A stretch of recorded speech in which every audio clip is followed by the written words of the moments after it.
सलवात पढ़ दे मोहम्मद आलम।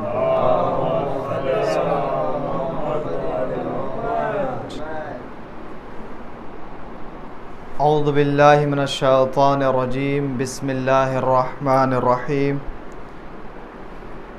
अल्हम्दुलिल्लाहिल्लज़ी काना मौजूदन क़ब्ला हुदूसिल अशिया व यबक़ा बअद फ़नाइल अशिया। अस्सलातु वस्सलामु अला अशरफिल अंबिया वल मुरसलीन सय्यदना व नबियना मौलाना मुहम्मद साहिब ताज वल मिअराज वल बुराक़ वल अलम दाफ़िअल बलाए वल वबाए वल क़हत वल मरद वल अलम। इस्मुहु मक्तूबुन मरफ़ूउन मनक़ूशुन फ़िल लौह वल क़लम। जिस्मुहु मुक़द्दसुन मुत्तहरुन मुअत्तरुन मुनव्वरुन फ़िल बैत वल हरम। वल्लाहु आसिमुहु व जिब्राईल ख़ादिमुहु वल मिअराज सफ़रुहु व क़ाब क़ौसैन। मतलूबुहु वल मतलूब मक़सूदुहु वल मक़सूद मौजूदुहु सय्यदुल मुरसलीन ख़ातमुन नबिय्यीन रहमतल लिल आलमीन व मुहिब्बिल फ़ुक़राए वल ग़ुरबाए वल यतमाए वल मसाकीन सय्यदिस सक़लैन नबिय्युल हरमैन इमामिल क़िबलतैन जद्दिल हसन वल हुसैन अबिल क़ासिम मुहम्मद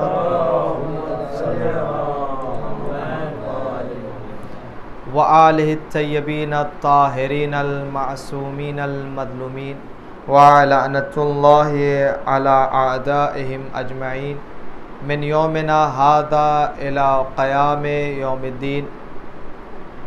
बिस्मिल्लाहिर्रहमानिर्रहीम। रब्बि इश्रह ली सदरी व यस्सिर ली अमरी वहलुल उक़दतम मिन लिसानी यफ़क़हू क़ौली। अम्मा बाद फ़क़द क़ाल अल्लाहु तबारक व तआला फ़िल क़ुरआनिल मजीद वल फ़ुरक़ानिल हमीद व क़ौलहुल हक़ बिल हक़। बिस्मिल्लाहिर्रहमानिर्रहीम। इन्ना खैरज़्ज़ादि अत्तक़वा। सलवात पढ़ दे मोहम्मद आलम।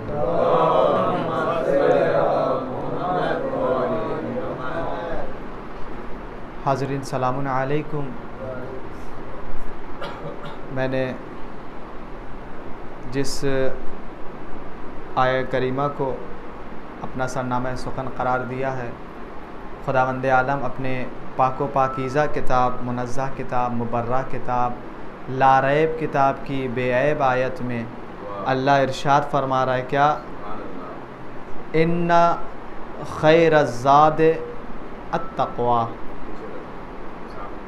ये कि बेशक ज़ादे राह जो है, बेहतरीन ज़ादे राह जो है वो है तक़वा। तक़वा को अल्लाह ने बेहतरीन ज़ादे राह करार दिया है। ज़ादे राह इंसान का अगर है तो वो बेहतरीन चीज़ क्या है? तक़वा है।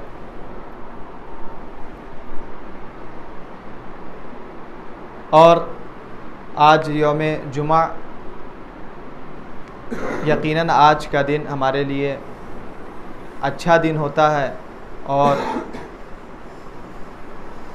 इस माने में कि मौला अली अलैहिस्सलाम के एक कौल के ज़रिए आपकी खिदमत में बयान करता चलूँ कि इमाम फरमाते हैं कि अच्छा दिन आज का दिन, और एक रिवायत के मुताबिक ये भी है कि ईद का दिन होता है आज का दिन।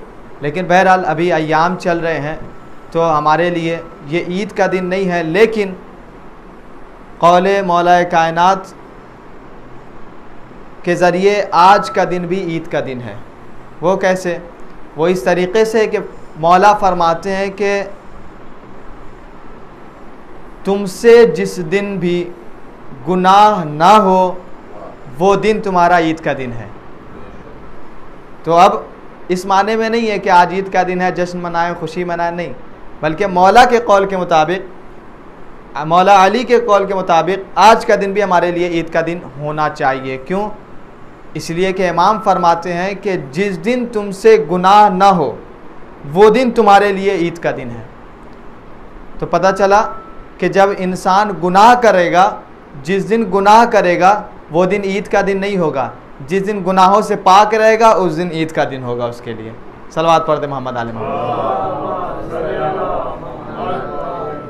तो इंसान को चाहिए कि अपने दिन को ईद का दिन करार दे, हर रोज़ को, हर दिन को ईद का दिन करार दे और गुनाह से पाको पाकीज़ा रहे।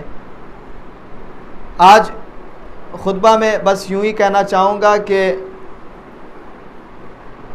इंसान को चाहिए कि तक़वा इख्तियार करे और परहेज़गारी करे, परहेज़गार बंदा बने। लेकिन आज तक आपने सुना होगा कि तक़वा इख्तियार करो, तक़वा इख्तियार करो, तक़वा इख्तियार करो। लेकिन आज बताएंगे, यकीन जानिए कि गलत तक़वा भी होता है। बाज़ लोग बहुत ही गलत तक़वा भी इख्तियार कर लेते हैं और समझते हैं कि हमसे बड़ा कोई मुत्तकी और परहेज़गार नहीं है। गलत तक़वा कैसा?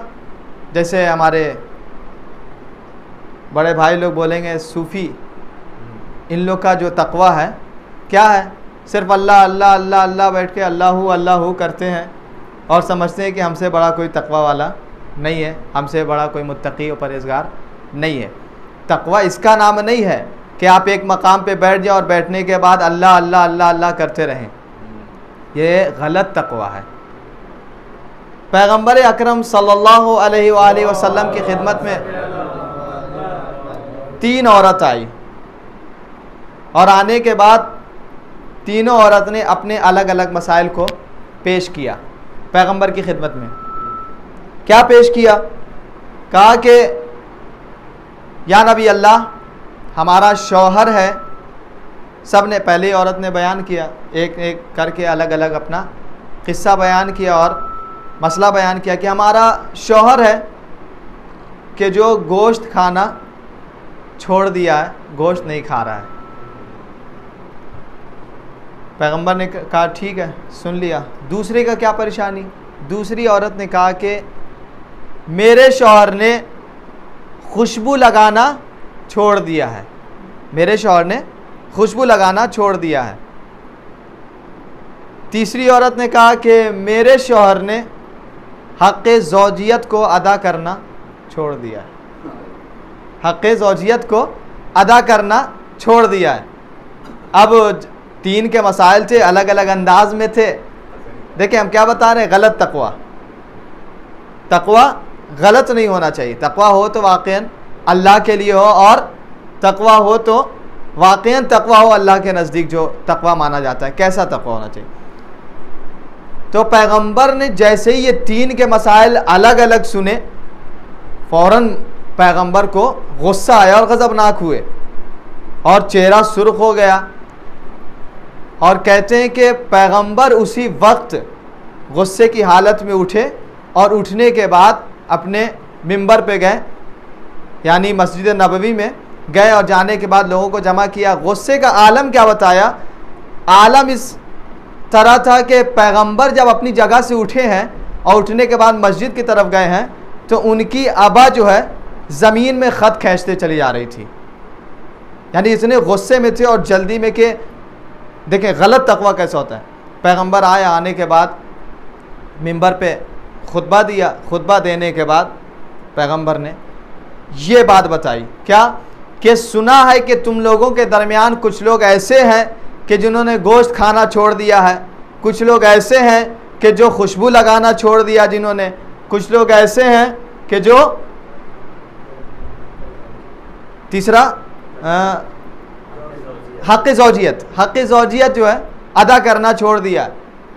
तो क्यों छोड़ा है? तो तुम्हारी ज़ौजा जो है हमसे शिकायत कर रही है और ये बता रही कि तुमने तक़वा इख्तियार किया है।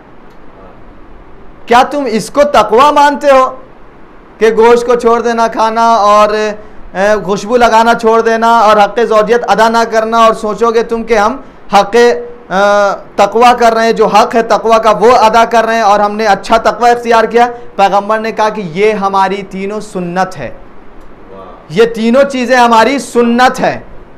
लिहाजा जो हमारी सुन्नत से गुदूगर्दानी इख्तियार करेगा वो तक़वा कैसे इख्तियार करेगा? सलावत पढ़ दे मोहम्मद आले मोहम्मद।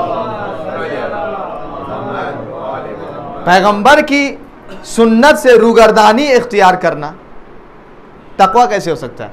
पैगंबर ने कहा ये हमारी सुन्नत है।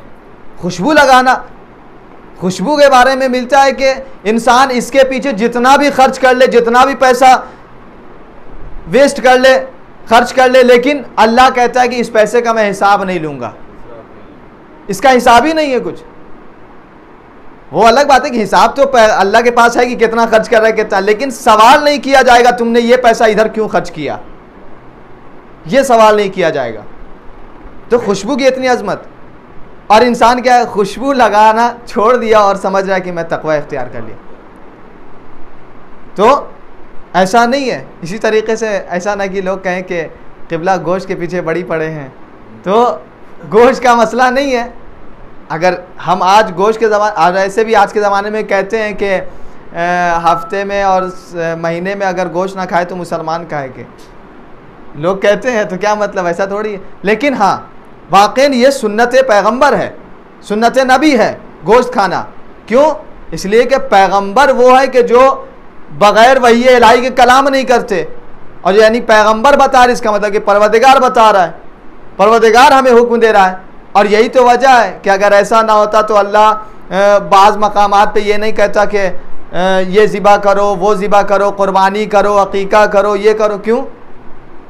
इसीलिए हुक्म दे रहा है। इसका मतलब ये है कि हमारे लिए सुन्नत है, जायज़ है गोश्त खाना। इसी तरह खुशबू लगाना जायज़ है, और हक़ ज़ौजियत अदा करना ये हमारे ऊपर फ़र्ज़ है। तो गलत तकवा, ऐसे तकवा से इंसान को परहेज़ करना चाहिए कि ऐसा तकवा हम इख्तियार ना करें। पता चला घर वाले को छोड़ दिया है और आकर अपने मस्जिद में बस तस्बीह गिने जा रहे, वही सुभान अल्लाह, वही अल्हम्दुलिल्लाह, वही अल्लाहु अकबर पढ़े जा रहे हैं। और क्या भाई, तो घर पे जिसको जिस चीज़ की ज़रूरत है वो हक़ अदा नहीं कर पा रहे हैं। मसलन घर पे औलाद है, खाने की ज़रूरत है, उसके खाने का इंतज़ाम नहीं है। घर पे औलाद है, बच्चे के तालीम का इंतज़ाम नहीं है। क्या भाई, तो हमने तकवा इख्तियार किया है और हम अल्लाह की बारगाह में सिर्फ़ और सिर्फ इबादत करेंगे, इसके अलावा कुछ नहीं करेंगे। नहीं, इसका नाम नहीं है। बल्कि अपने बच्चों के लिए, औलाद के लिए बेहतरीन तालीम का इंतज़ाम करना भी एक इबादत है। और क्यों नहीं हो? क्योंकि पैगंबर ने कहा कि इल्म हासिल करो, तालीम हासिल करो, माँ की गोद से लेके लहद की गोद तक। तो इंसान को चाहिए कि सिर्फ ऐसा तकवा इख्तियार ना करे कि जो सिर्फ़ और सिर्फ इंसान को गुमराहियों की तरफ ले जाए और ज़लालत की तरफ ले जाए, और यूँ कह दिया जाए कि ज़लालतों के गहराइयों में इंसान डूबता चला जाए, ये सोचते हुए कि हम अच्छा तकवा इख्तियार कर रहे हैं। नहीं, इंसान देखे कि हमने तकवा इख्तियार किया है तो कैसा। और सबसे बड़ी चीज़ ये है कि खुलूस, इसमें खुलूस नीयत के साथ, तो ये हकीकत है कि कोई भी अमाल, इन्नमल आमालु बिन्नियात, बेशक अमाल जो है बग़ैर नीयत के नहीं होता, काबिल कबूल नहीं है। दारोमदार अगर है ईमान का तो नीयत पर है, अमाल का दारोमदार नीयत पर है। लेकिन इसका मतलब ये नहीं है कि आप ये नीयत करके आए कि हम सिर्फ अल्लाह के लिए आ रहे हैं नमाज़ पढ़ने के लिए, और अल्लाह के लिए लोगों को छोड़ दिया है, अपने फैमिलियों को छोड़ दिया, अपने घर वालों को छोड़ दिया, अपने अकारीब को छोड़ दिया, आइज़ा को छोड़ दिया। तो फिर ये तकवा नहीं रह जाएगा, बल्कि इंसान अपने जहन में एक गलत तकवा और अपने गलत फहमी में है। यूँ कह दिया जाए कि इंसान अपने आप को गलत फहमी में रख रहा है, और जब इंसान ख़ुद को गलत फहमी में रखे तो धोखा दे रहा है लिहाजा ख़ुद को। और किसके ज़रिए धोखा दे रहा है? अल्लाह की इबादत के ज़रिए। ज़रिया किसको करार दे रहा है कि हम अल्लाह की इबादत कर रहे हैं? नहीं, अल्लाह की इबादत आप कीजिए, इसमें कोई शक नहीं है, लेकिन हक़ जो है उसको भी अदा कीजिए। तकवा इख्तियार कीजिए, ठीक है, तकवा इख्तियार करना चाहिए, लेकिन गलत तकवा इख्तियार ना कीजिए। हम सिर्फ और सिर्फ नमाज़ पढ़ेंगे, रोज़ा रखेंगे, इसके अलावा कुछ नहीं। और नीयत होना चाहिए, यकीनन चाहिए, कुछ भी कोई भी अमल हो नीयत होनी चाहिए। और एक बात याद रखिए कि बहुत अमल करने से, बहुत ही रोज़ा रखने से, नमाज पढ़ने से, परहेज़गार होने से काम नहीं चलता जब तक आप आखिर वक्त में आपका उसी पर ईमान नहीं होता। थोड़े से सिक्कों पर, थोड़े से पैसों पर, थोड़े से इस पर अगर आपका ईमान डगमगा जाता है और लग़्ज़िश खा जाता है तो यकीन जाने वो ईमान और वो तक़वा कैसा है, किसी काम का नहीं। एक बनी इसराइल के कौम में एक शख्स था जो बहुत बड़ा आबिद है, बहुत बड़ा परहेज़गार, नमाज पढ़ने वाला, रोज़ादार, शब ज़िंदादार, इबादत गुजार था बंदा। बनी इसराइल में एक जगह थी, एक दरख्त था कि लोग जाकर उस दरख्त पे क्या किया करते थे, जाके उसका पूजा करते थे और जाके माथा टेकते थे, पेशानी को ख़म किया करते थे और उसी की इबादत करते थे वो दरख्त की। जब लोग जाया करते थे और एक नहीं दो नहीं बल्कि कई तादाद में कई लोग जाते थे और जाने के बाद इबादत किया करते थे और इबादत करते करते ये नौबत आ गई थी कि बहुत लोग उसी की तरफ माइल हो रहे थे, दूसरों को देख के भी लोग उसकी तरफ माइल होते। उसकी वो खासियत ये थी कि वो दरख्त से जो है आवाज़ निकलती थी। अब वो आवाज़ किसकी होती थी? शैतान की आवाज़ होती थी। वो आवाज़ होती थी शैतान की। और ये लोग समझते थे कि वो जो आवाज़ निकल रही है, लिहाजा ये पेड़ जो है खुदा, दरख्त जो है खुदा है और हमारा यही सब कुछ है, इसमें से आवाज़ निकलती, हमसे कलाम करता, बात करता। ये आबिद जो देखता था, ये वहदहू ला शरीक और अल्लाह का चाहने वाला, मानने वाला और इबादत गुजार बंदा था, इसने देखा कि लोग दिन ब दिन लोग बढ़ते जा रहे हैं और उसकी इबादत किए जा रहे हैं। ये एक दिन गुस्से में उठा और उठने के बाद अपने घर में आया, आने के बाद कुल्हाड़ उठाया, कहा कि आज इस दरख्त को हम काट देंगे, आज इस दरख्त को किसी भी सूरत में काट गिराना है। ना वो कहावत है ना रहेगी बांस ना बजेगा बांसुरी, ना बजेगी बांसुरी, तो वही वाला हाल। उसने कहा कि ना ये दरख्त रहेगा और ना लोग इसकी पूजा करेंगे, ना लोग इसके पास आएंगे। अब वो चला बहुत ही गुस्से में। अब जैसे ही गुस्से में चला ये काटने के लिए, शैतान ने देख लिया, कहा कि आज से ये मेरा पत्ता गोल करेगा, आज मेरा ये पत्ता काटेगा। पत्ता यहाँ नहीं, पूरा दरख्त काटने के इरादे में है। तो शैतान जो, अब वो देखा कि दरख्त कट जाएगा, लोग हमारी पूजा नहीं करेंगे, हम लोगों को भटका नहीं पाएंगे। अब वो शख्स बढ़ा, जैसे ही बढ़ा, करीब आने वाला था दरख्त के, शैतान जो है इंसानी रूप में आया, इंसानी शक्ल में सामने आया और आने के बाद आबिद से कहता है कि तुम क्या करने जा रहे हो? कहा कि देख नहीं रहे हो लोग वहदहू ला शरीक अल्लाह को छोड़ के इसकी इबादत कर रहे हैं, पूजा कर रहे हैं, इसके सामने सर झुका रहे हैं, तो लिहाजा मैं आज इस दरख्त को काट दूंगा, न रहेगा दरख्त न लोग करेंगे इसकी इबादत। कहा कि मैं नहीं काटने दूंगा। शैतान ने कहा कि मैं नहीं काटने दूंगा। कहा कि हट जाओ मेरे रास्ते से, वरना तुमको पहले काटूंगा, बाद में से दरख्त को काटूंगा। कहा कि ठीक है, काट के देख लो मुझे। अब वो जो है नहीं हट रहा था और आखिर में दोनों के दरमियान, यानी शैतान और आबिद के दरमियान उठा पटक शुरू और हाथापाई शुरू और झगड़ा शुरू हो गया। इस हद तक हुआ कि एक वक्त ऐसा आया कि आबिद ने शैतान को पटक दिया और सीने पे सवार हो गया। अब न तब जान जाने वाली थी वो शैतान की कि शैतान ने कहा रुक जाओ, क्यों हम लोग झगड़ा कर रहे हैं, क्यों ना हम लोग सुलह कर लें। कहा सुलह कैसा, क्या करना चाहते हो?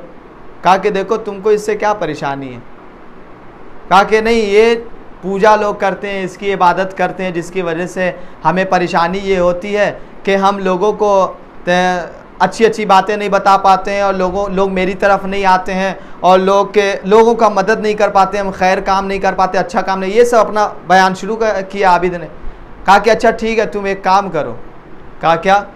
कहा कि मैं तुमसे वादा करता हूँ, तुम जाओ घर और रोज़ाना नमाज पढ़ना, जब तुम मुसल्ला को पलट कर देखना तो 2 दीनार वहाँ रखे होंगे, वो 2 दीनार ले लेना, 1 दीनार अपना यूज़ करना और 1 दीनार से लोगों की मदद करना, लोगों में अच्छा काम करना, जो भी करना होगा तुमको।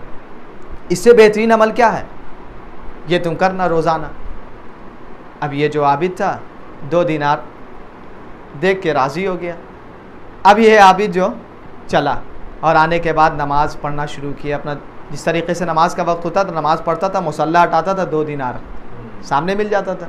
वो 2 दीनार उठाता और रोज़ाना अपने पास रखता है 1 दिनार और लोगों में 1 दिनार बांट देता। लोग भी उसकी तरफ माइल हो रहे थे और लोग जो है देख रहे थे कि हाँ भाई ये आबिद बंदा है और बेहतरीन अमल करता है और ये है वो है और अच्छा खैर अमल करता है, लोगों में तकसीम करता है, पैसा बांटता है।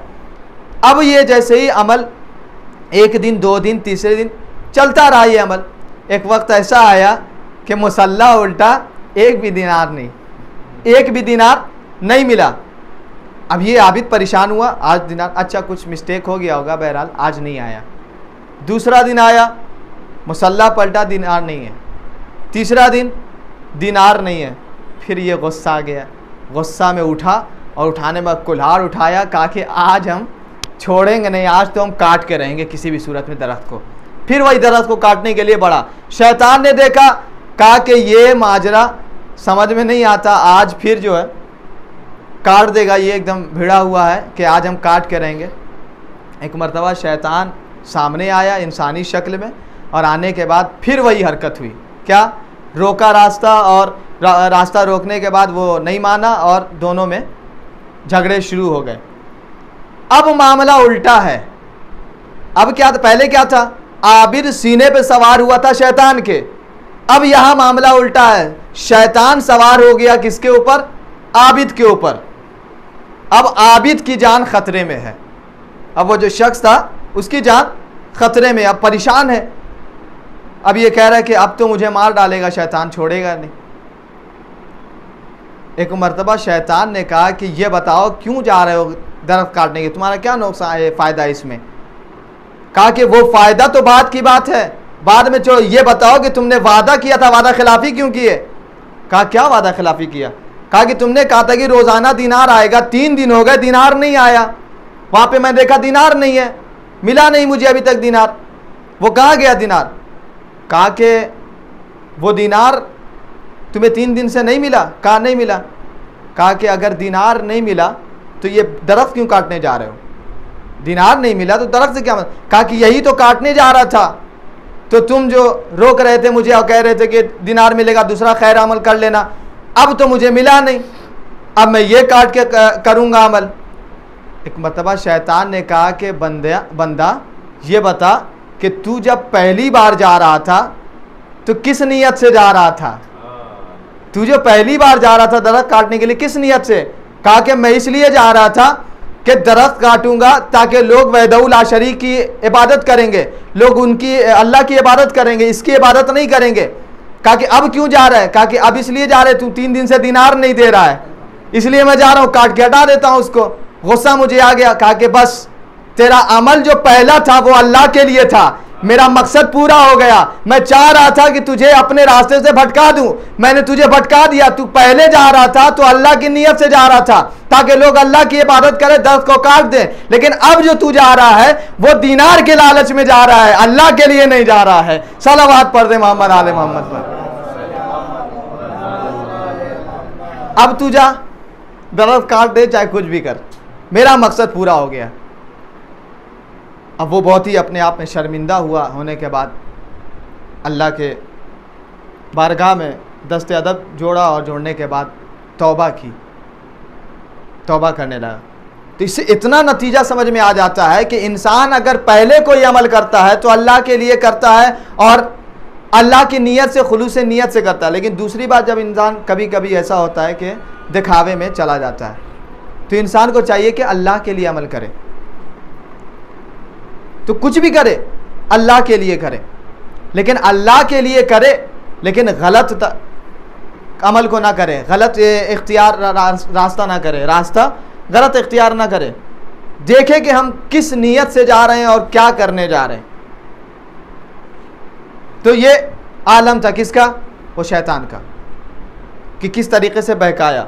और वो आबिद कि जो मुत्तकी परहेज़गार, तो मैं अर्ज़ कर रहा था कि गलत तकवा, और गलत तकवा उसी वक्त हासिल होगा ना कि जब खुलूस होगा, और जब खुलूस होगा तो ये देखना है कि खुलूस हो रहा है तो यकीन हम जो अमल कर रहे हैं वो किसके लिए कर रहे हैं। क्या हमारे अमल से लोगों को नुकसान है और मुझे फ़ायदा है, या मुझे नुकसान है लोगों को फ़ायदा है?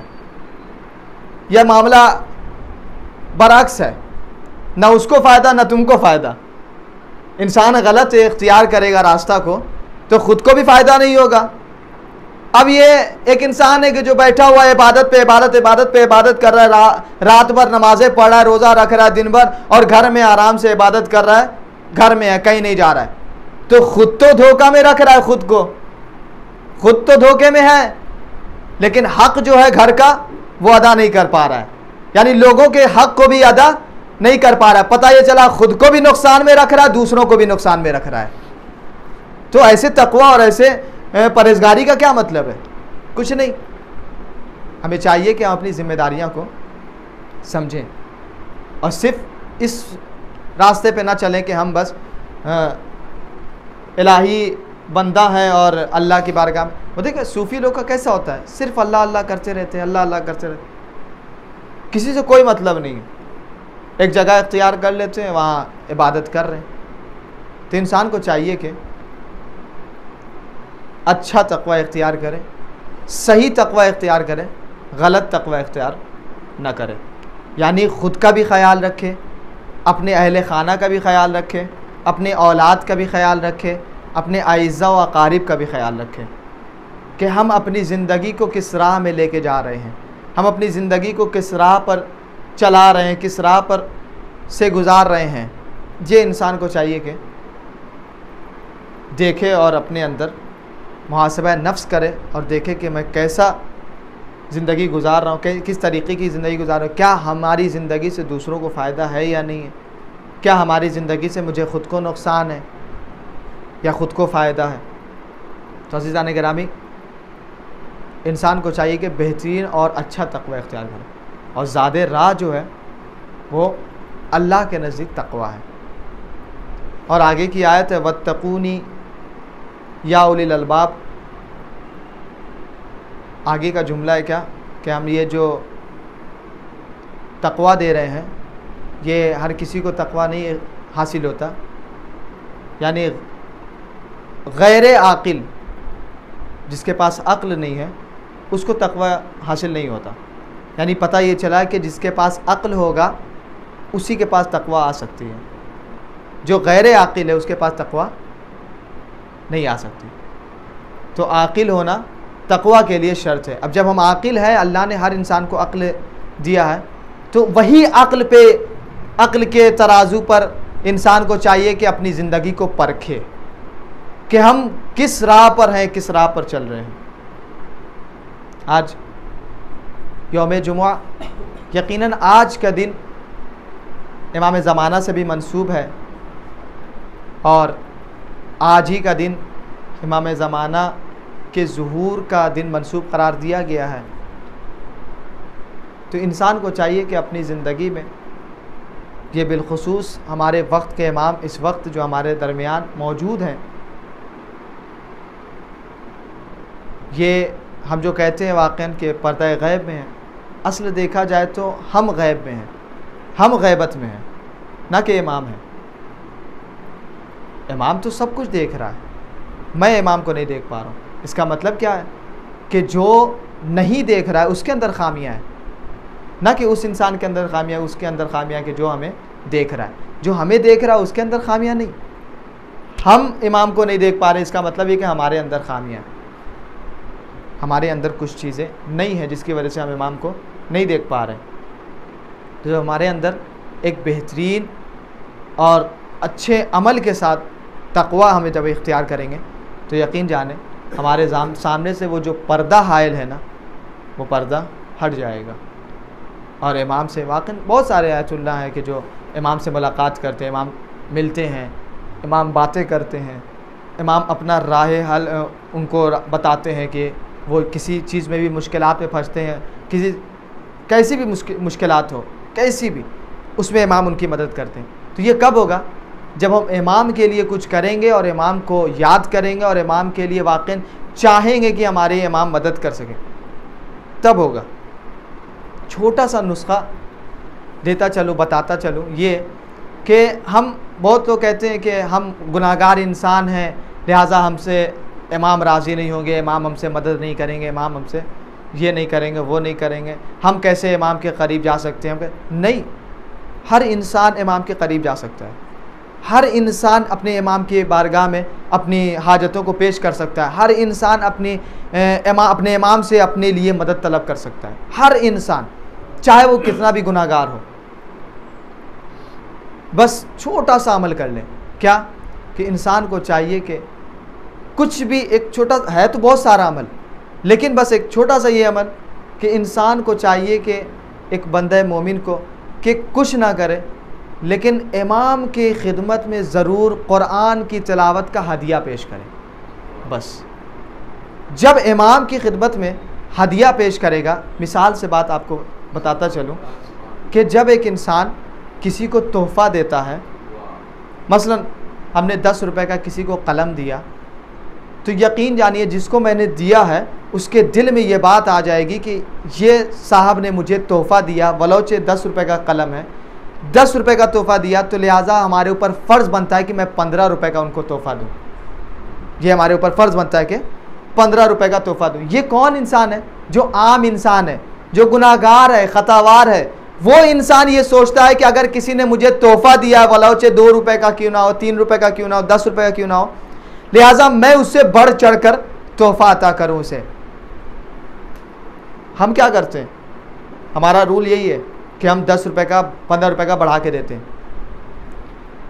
अब क्या, इमाम की खिदमत में 2 आयत, 3 आयत, 4 आयत अगर हम सिदक़े दिल से बैठकर इमाम की बारगाह में तिलावत कर कर तोहफ़ा पेश करेंगे, तो इंसाफ से बताइए क्या इमाम हमारे ऊपर नज़र करम नहीं करेंगे? क्या हमारे ऊपर इमाम हमारी, और उसके बाद मुश्किलात को हल कीजिए, पेश कीजिए मौला के सामने, इमाम के सामने पेश कीजिए कि मैं इस मुसीबत में गिरफ़्तार हूँ, मुझे ये परेशानी, मुझे ये परेशानी है। तो क्या हम अपने वक्त के इमाम के ज़रिए, अपने वक्त के इमाम की खिदमत में एक कुरान की तिलावत के ज़रिए क्या हम मदद नहीं मांग सकते? क्या हम अपने मुश्किलात को हल नहीं कर सकते? और जब दुनिया में इंसान किसी एक इंसान को छोटा सा तोहफ़ा देता है तो वो सोचता है कि मैं बढ़ा चढ़ा कर दूं।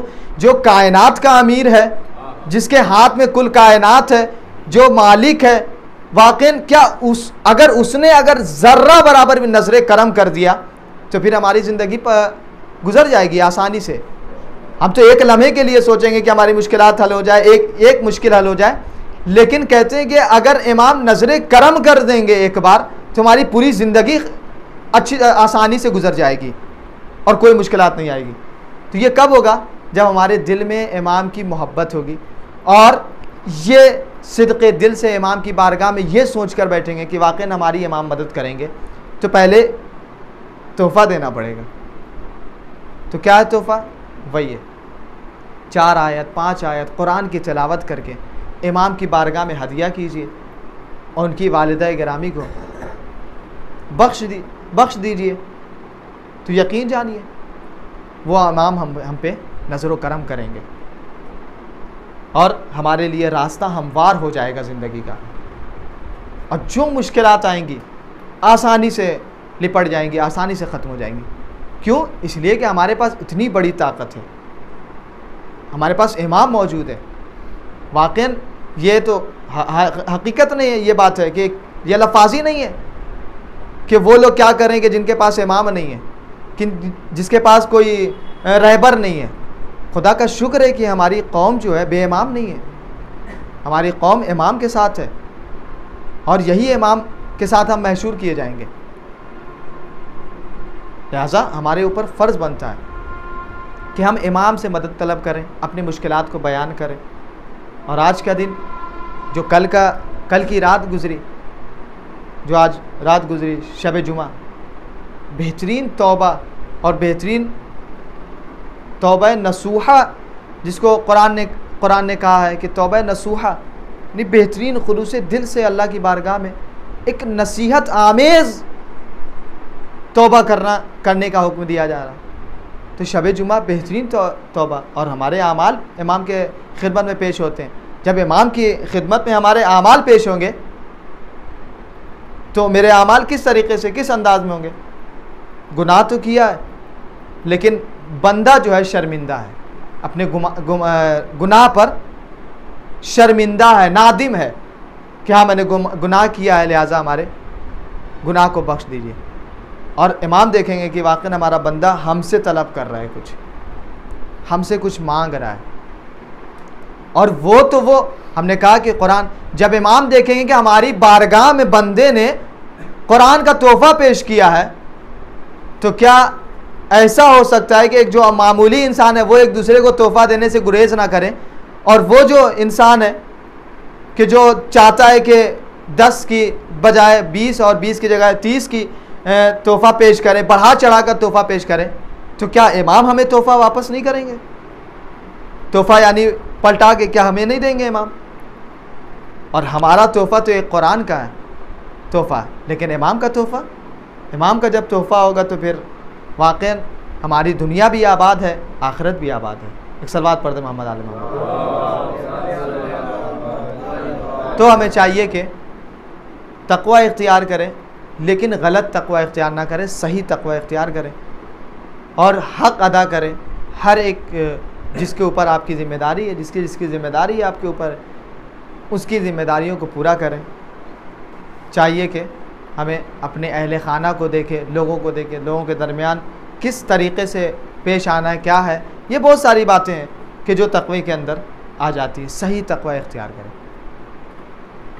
और ज़्यादा से ज़्यादा अल्लाह की बारगाह में तौबा करें और अपनी गुनाह की मग़फ़िरत के लिए तौबा करें, दुआ करें। और कुल मैंने पढ़ दिया कि इन्नमल आमालु बिन्नियात, कुल का कुल जो है नीयत है, वो दारोमदार है किस पर? नीयत पर है, तमाम आमाल का दारोमदार। तो अगर इंसान तौबा करने भी आता है तो ये नीयत से आए कि वाक़ईन परवरदिगार मैं तेरी बारगाह में शर्मिंदा हूँ, मैंने गुनाह किया, ये गुनाह किया, वो गुनाह किया, लिहाजा मुझे माफ़ फरमा, और उससे नसीहत आमेज़ तौबा करे, ऐसा कि जो तौबा ये कर ले कि मैं इसके बाद ये काम को अंजाम नहीं दूँगा। तो लिहाजा बारगाह तुझे मोहम्मद वाले मोहम्मद का वास्ता हमें तौफ़ीक़ दे कि हमें अच्छे से अच्छा अमल करने की तौफ़ीक़ अता कर, और ज़्यादा से ज़्यादा हमें अमल साले करने की तौफ़ीक़ इनायत कर। और बारगाह तुझे मोहम्मद वाले मोहम्मद का वास्ता, तुझे अहले बैत का वास्ता, उनके सदक़े में हमारे गुनाहों को माफ़ फरमा, और हमारे आखिरी इमाम के ज़ुहूर में ताजील फरमा, उनको हमसे खुशनूद फरमा, उनको हमसे राज़ी फरमा। बिस्मिल्लाहिर्रहमानिर्रहीम। वल अस्र इन्नल इंसान लफ़ी खुस्र इल्लल्लज़ीना आमनु व अमिलुस्सालिहात व तवासौ बिल हक़्क़ि व तवासौ बिस्सब्र।